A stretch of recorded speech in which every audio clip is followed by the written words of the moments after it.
ፈልካታ አሁን እቺ ቃል የምታሳስተው ክርስቶስ ምን ይላል? ቃሌ ጠብቁ ወታል ቃሌን ጠብቁ ይላል። ቃል የማን ቃል? የክርስቶስ ቃል። ማስረጃ አምልኩኝ ያለበት አምልኩኝ ያለበት ማስረጃ ወይንም ተገዙኝ ያለበትን ኢየሱስ ክርስቶስ የኔ አባት እንደዚህ ብለው ቋንቋ እንጂ አዋቂ አይደለም። አዋቂ ብዬ ትችላለህ ብዬ የገባው እንደዚህ እንደ ህፃናት ንግግር አትናገር።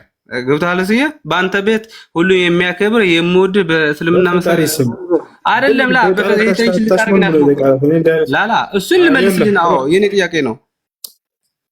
ይሄን ግን አትናገር። እንደዚህ ነበር የዛኔ ያደረጋችሁ ሰውዬ ስትጠየቅ ዙሪያ ለምለም ትሄዳለህ።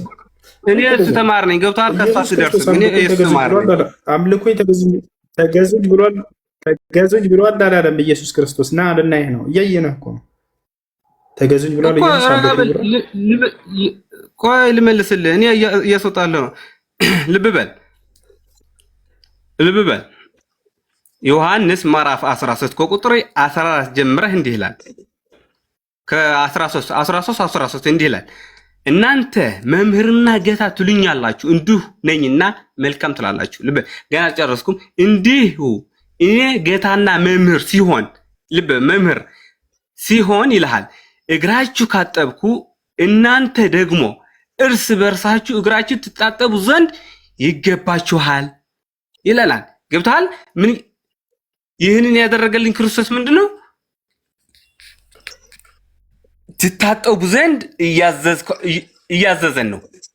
እኔ ጌታና መምህር ሲሆን አለኝ እግራችሁ ካጠብኩ እናንተ ደግሞ እርስ በርሳችሁ ይህንን ልታደርጉ አዛችኋል አለ። ማዘዝ ይሄ ነው። እግራችሁ ማጠብ እኔ ካጠብ ካለ ክርስቶስ ጌታ ሆኖ ለኛ ለባሪያው ለኛ ለፍጥረቱ እግር ካጠበ እናንተ ደግሞ ከእናንተ በላይ ያለ እጠቡ ብላ አዝዟል። ጨረስክ? አዎ ጨርሰልሃለሁ። በዚህ አትስማማ ከሆነ አመጣልሃለሁ። ና ተገዙኝ ያለ የቱ ጋር ነው? ወይንም አምልኩኝ ያለው ኢየሱስ ክርስቶስ እሱን እኮ የተጠየቀው። ተገዙኝ ያለ ሂዶ እግራቸውን አጠበ ይለኛል።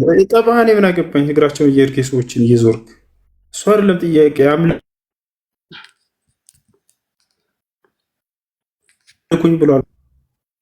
ቸበካ እየያዘ ነው ብራዘር። አምልኩኝ ብሏል ይላሉ። እግራቸውን አጥቧል የሐዋርያቶችን እና አጥበን ምን እናድርግ?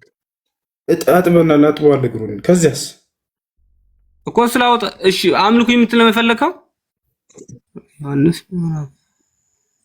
አንድ እሺ ምዕራፍ 1 ከቁጥር